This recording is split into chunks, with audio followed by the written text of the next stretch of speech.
Okay, ഇന്ന് ചെയ്യാൻ പോകുന്നതെന്ന് വെച്ച് കഴിഞ്ഞാൽ ഒരു അലേർട്ട് ബോക്സ് ആണ് കാണിച്ചത്. ബട്ടൺ ക്ലിക്ക് ചെയ്യുന്നു, ഇതാണ് ഒരു അലേർട്ട് ബോക്സ് വരും. അപ്പോൾ ഇതേപോലെ ഒരു അലേർട്ട് ബോക്സ് ചെയ്യാനാണ് നമ്മൾ ഇന്ന് പോകുന്നത്. അപ്പോൾ ഇത്രയും ദിവസം വീഡിയോ ഇടാൻ ഡിലേ ആയതെന്ന് വെച്ച് കഴിഞ്ഞാൽ പ്രോജക്റ്റ് റിപ്പോർട്ട് സബ്മിഷൻ ഉണ്ടായിരുന്നത്. അപ്പോൾ ഇന്നലെയായിരുന്നു യൂണിവേഴ്സിറ്റി അയച്ചു കൊടുക്കാനുള്ളത്. സോ അതിൻ്റെ തിരക്ക് ഉണ്ടായിരുന്നു, ഇടാൻ പറ്റാത്തത് ആണ് ഡിലേ ആയത്. അപ്പോൾ നമ്മൾ ഇന്ന് ഇതേക്കുള്ള ഒരു അലേർട്ട് ബോക്സ് ആണ് സെറ്റ് ചെയ്യാൻ പോകുന്നത്. അപ്പോൾ നമുക്ക് അങ്ങനെ എങ്ങനെ ചെയ്യാമെന്ന് നോക്കാം.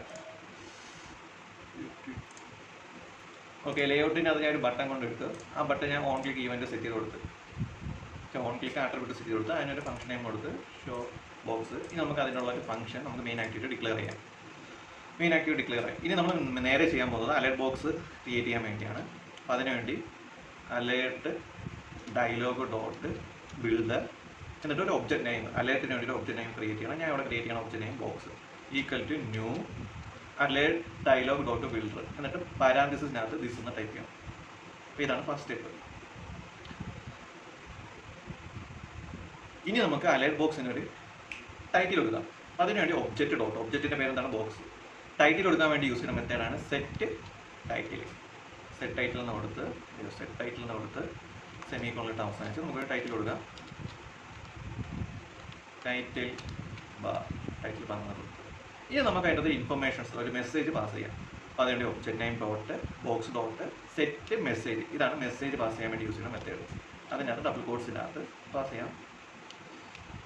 Message will display here. Okay, semicolon അവസാനിച്ച് ഇനി നമുക്ക് ഈ അലേർട്ട് ബോക്സ് കാണാൻ വേണ്ടി ഷോ മെത്തേഡ് യൂസ് ചെയ്യണം. ഓക്കെ, സെമിക്കോളൻ അവസാനിച്ച് ഇനി നമുക്കൊന്ന് റൺ ചെയ്ത് നോക്കാം. ഓക്കെ, ഔട്ട്പുട്ട് വന്നിട്ടുണ്ട്. ഇനി നമുക്ക് ബട്ടൺ ക്ലിക്ക് ചെയ്യുമ്പോൾ നമുക്ക് അലേർട്ട് ബോക്സ് വന്നിരിക്കുന്നു. ടൈറ്റിൽ ബാർ സെറ്റ് ചെയ്യാൻ വേണ്ടി സെറ്റ് ടൈറ്റിൽ, മെസ്സേജ് കൊടുക്കാൻ വേണ്ടി സെറ്റ് മെസ്സേജ്. അപ്പോൾ ഇതാണ് അലേർട്ട് ബോക്സിൻ്റെ അലേർട്ട് ഡയലോഗ്. അപ്പോൾ നമ്മൾ ഈ അലേർട്ട് ഡയലോഗിൻ്റെ ഈ ഒരു എം ടി സ്പേസിൽ ഈ ഒരു ബ്ലാക്ക് ഓവർലേ കൊണ്ട് ക്ലിക്ക് ചെയ്ത് കഴിഞ്ഞാൽ അത് മാഞ്ഞു മീൻസ് ഹൈഡായി പോകും, അല്ലെങ്കിൽ അത് ക്ലോസ് ആ ഒരു പ്രോസസ് ക്ലോസ് ആവും. അപ്പോൾ ആ ഒരു സാഹചര്യം ഒഴിവാക്കാൻ വേണ്ടി നമ്മൾ യൂസ് ചെയ്യുന്ന അടുത്തൊരു മെത്തേഡാണ് ഒബ്ജക്റ്റ് ഡോട്ട് സെറ്റ് ക്യാൻസലബിൾ. എൻ്റെ ഉച്ചാരണ രീതി ശരിയല്ലേ. സെറ്റ് ക്യാൻസൽ, അതിനകത്ത് ഒരു റിട്ടേൺ വാല്യൂ പാസ് ചെയ്യും. രണ്ട് റിട്ടേൺ വാല്യൂ ആണ് പാസ് ചെയ്യുന്നത്, ട്രൂ ഫാൾസും. ട്രൂ ആണ് ഡിഫോൾട്ടായിട്ട് കിടക്കുന്നത്, നമുക്ക് ഫാൾസ് സെറ്റ് ചെയ്ത് കൊടുക്കാം. എന്ന് വെച്ച് കഴിഞ്ഞാൽ നമ്മൾ ആ ലേഔട്ടിൽ കൊണ്ട് ക്ലിക്ക് ചെയ്യുമ്പോൾ ആ ഒരു ബ്ലാക്ക് ഷാഡോയെ കൊണ്ട് ക്ലിക്ക് ചെയ്യാനായിട്ട് പോവില്ലേ, ക്യാൻസൽ ചെയ്ത് പോവില്ലേ, അത്ര ഉദ്ദേശിച്ചോളൂ. ഓക്കെ, നമ്മൾ അലേർട്ട് ബോക്സ് നോക്കാം. ഇനി ഞാൻ ഈ അലേർട്ടിൻ്റെ ബാക്കി ഏതെങ്കിലും ഒരു എം ഡി ആയുള്ള സ്പേസിൽ കൊണ്ട് ക്ലിക്ക് ചെയ്ത് കഴിഞ്ഞാൽ മാറത്തില്ല, കാരണം അതിന് വേണ്ടി ഒരു മെത്തേഡ് യൂസ് ചെയ്ത് അത് ഫാൾസ് നോക്കും. ഇനി ഞാൻ ട്രൂ ആണ് കൊടുക്കണമെങ്കിൽ പഴയതുപോലെ വരും.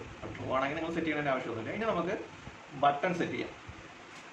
ചില അലേർട്ട് ബോക്സിനകത്ത് ഡൺ എന്ന് വരും, എസ് എന്ന് വരും, നോ എന്ന് വരും, ലോഗൗട്ട് വരും, സൈൻ എന്ന് വരും, അങ്ങനെ ഇഷ്ടമുള്ള, അല്ലെങ്കിൽ രജിസ്റ്റർ വരും, അല്ലെങ്കിൽ വെരിഫൈ ചെയ്യുക, അങ്ങനെ അതേക്കുള്ള ബട്ടൺസ് എങ്ങനെ നമുക്ക് അലേർട്ട് ഡയലോഗ് ബോക്സിനകത്ത് സെറ്റ് ചെയ്യാം. അപ്പോൾ അതാണ് ഇനി ചെയ്യാൻ പോകുന്നത്.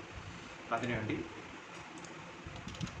Object dot set positive button semicolon അവസാനിക്കുക. അതിനകത്ത് ഫസ്റ്റ് ബട്ടൻ്റെ പേര് ഞാൻ ഇവിടെ കൊടുക്കുകയാണ് എസ് കോമ.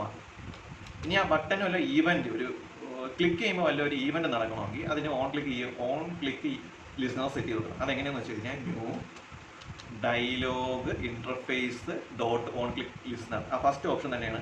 അതങ്ങ് എൻ്റർ അടിച്ച് കൊടുക്കുക, കോഡ് ഓട്ടോമാറ്റിക്കായിട്ട്. അപ്പോൾ അത് വർക്ക് ചെയ്യുന്ന ഇല്ലെന്ന് ടെസ്റ്റ് ചെയ്യാൻ വേണ്ടി ഞാൻ ടോസ് പാസ് ചെയ്യണം. ടോസിനകത്ത് ബട്ടൺ ഈസ് ക്ലിക്ക്, ഒന്ന് ചെക്ക് ചെയ്ത് നോക്കാൻ വേണ്ടി. ഇനി നമുക്കൊന്ന് റൺ ചെയ്ത് നോക്കാം. ഓക്കെ, റണ്ണായി. ബട്ടൺ ക്ലിക്ക് ചെയ്തു, അലേർട്ട് ബോക്സ് വന്നു, അലേർട്ട് ഡയലോഗ് ബോക്സ് വന്നു. അതിൻ്റെ ടൈറ്റിൽ പറഞ്ഞ മെസ്സേജ് കണ്ട നമ്മളിപ്പോൾ ക്രിയേറ്റ് ചെയ്ത ബട്ടൺ. അപ്പോൾ ഇവിടെ ഞാൻ ഇപ്പോൾ നോയെന്ന് കൊടുത്ത് ഇവിടെ നോയെന്ന് വരും, ഇവിടെ ഡണ്ണെന്ന് കൊടുത്ത് ഡണ്ണെന്ന് വരും. അപ്പോൾ ഇവിടെ ഫസ്റ്റ് ആർഗ്യുമെൻ്റ് എന്താണ്? അല്ലെങ്കിൽ ഫസ്റ്റ് പാരാമീറ്റർ നമ്മൾ ഫസ്റ്റ് പാരാമീറ്റർ എന്ന് വെച്ച് കഴിഞ്ഞാൽ ആ ഒരു ബട്ടണുള്ള പേര്. രണ്ടാമത്തെ പാരാമീറ്റർ എന്ന് വെച്ച് കഴിഞ്ഞാൽ ലിസണർ സെറ്റ് ചെയ്ത് കൊടുക്കുക. ഞാൻ ഇപ്പോൾ ഇതിനകത്ത് ഒരു ഈവൻ ലിസണർ സെറ്റ് ചെയ്ത് കൊടുത്തിട്ടുണ്ട്. ഇപ്പോൾ ടോസിനകത്തൊരു മെസ്സേജ് കാണിക്കും. നമുക്ക് വേണമെങ്കിൽ ഇൻറ്റൻറ്റ് യൂസ് ചെയ്ത് വേറെ പേജിലോട്ട് പോകാനും പറഞ്ഞു കൊടുക്കാം. അതൊക്കെ നമ്മളിഷ്ടം. ഇപ്പോൾ ഞാൻ ഈ ബട്ടൺ ക്ലിക്ക് ചെയ്യുമ്പോൾ കണ്ട ബട്ടൺ ഇസ് ക്ലിക്ക്. അപ്പോൾ നമ്മൾ ഒരു ബട്ടൺ സെറ്റ് ചെയ്യാൻ പഠിച്ചു. ഇനി അടുത്ത ബട്ടൺ സെറ്റ് ചെയ്യും. പോസിറ്റീവ് ബട്ടൺ പോലെയാണ് അടുത്ത ബട്ടണാണ് സെറ്റ് നെഗറ്റീവ് ബട്ടൺ. സെയിം തന്നെയാണ്. അത് നമുക്ക് സെമിക്കോളൻ അവസാനിച്ചിട്ട് ആദ്യം നമ്മൾ ബട്ടൻ്റെ പേര് കൊടുക്കും. ഞാൻ ഇവിടെ നോ എന്ന് കൊടുത്ത് ഇനി ഒരു ഓൺ ക്ലിക്ക് ലിസണർ സെറ്റ് ചെയ്ത് കൊടുക്കും. അതിന് new dialog interface dot on click listener introduce കോഡെല്ലാം വരും. അതിനകത്ത് നമുക്ക് ഇൻറ്റൻറ്റ് യൂസ് ചെയ്യാം, ടോസ് യൂസ് ചെയ്യാം, നമുക്ക് ഇഷ്ടമുള്ളത് നോക്കാം. വേണമെങ്കിൽ ടെസ്റ്റ് ചെയ്യാൻ വേണ്ടി വർക്കിംഗ് ആണോ എന്ന് ടെസ്റ്റ് ചെയ്യാൻ വേണ്ടി നമുക്കൊരു ടോസ് കൊടുക്കാം. ഓക്കെ, ഇനി നമുക്കൊന്ന് റൺ ചെയ്ത് നോക്കാം. ഓക്കെ, റണ്ണായി. ബട്ടൺ ക്ലിക്ക് ചെയ്ത് കണ്ടാം നമുക്കൊരു പോസിറ്റീവ് ബട്ടൺ കിട്ടി, നെഗറ്റീവ് ബട്ടൺ കിട്ടി. അപ്പോൾ നെഗറ്റീവ് ബട്ടൺ വർക്കിംഗ് ആണോ അല്ലെങ്കിൽ നമുക്ക് ചെക്ക് ചെയ്ത് നോക്കാം. ഓക്കെ, വർക്കിംഗ് ആണ്. അപ്പോൾ ഇത്രയേ ഉള്ളൂ ഒരു അലേർട്ട് ബോക്സ് സെറ്റ് ചെയ്യാൻ അല്ലെങ്കിൽ ക്രിയേറ്റ് ചെയ്യാൻ. ഇത്രയേ ഉള്ളൂ. പിന്നെ പ്രോജക്റ്റിന് റിപ്പോർട്ടും കാര്യങ്ങളൊക്കെ ആയതുകൊണ്ടാണ് വീഡിയോ ഇടാൻ താമസിച്ചത്. അല്ലാതെ ഒന്നും കൊണ്ടുമല്ല. തോനെ തിരുത്തും ഒക്കെ ഉണ്ടായിരുന്നു, പ്രിൻ്റ് എടുത്തപ്പോൾ ഒരു മിസ്റ്റേക്ക് ഉണ്ടായിരുന്നു, അങ്ങനെ തോനെ മിസ്റ്റേക്ക് ഉണ്ടായിരുന്നു. അപ്പോൾ ഇത്രയേ ഉള്ളൂ ഇന്നത്തെ വീഡിയോ. ഓക്കെ.